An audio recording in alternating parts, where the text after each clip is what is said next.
This is Julie. Julie is a librarian in the Library of Congress's Geography and Map Division, which has the largest collection of maps in the world. This is literally an entire city block of maps. There are so many maps that only the building's basement can handle their sheer weight. I visited recently, and Julie showed me some of her favorite maps, ones that stand out among the millions. Okay, oh my gosh, a box! I really like this one. We were talking about panoramic maps and bird's eye views. This is kind of the pinnacle of that. This is called Pictorial St. Louis.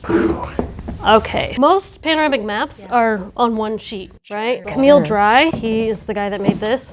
He made an entire atlas. Whoa! And every sheet is this super detailed look at St. Louis. Yeah. So you could put every sheet together and it would create the whole city. It's crazy. This is the oldest bridge to cross the Mississippi. It was the first one to cross south of the Missouri River because it's so large right there. And so it was a really big deal, this bridge, when it was built. We do know it took them over a year to make this. A year seems fast. Yeah. So take a look at this building right here. All these little people running to the building. I was like, why are all these people in front of this number 10 building? So I looked at number 10 and it says Late People's Saving Institution. What does that mean? And so I went to the library's newspaper, Chronicling America, and I typed in Late People's Saving Institution, St. Louis, and I was like, and so the year that he was making this, as he was wandering the streets, there was a bank teller at this bank that absconded with $62,000, right? Which is over $1 million today. In the newspaper article, it talks about how people came running to the bank when they found out the news because they basically lost all their money.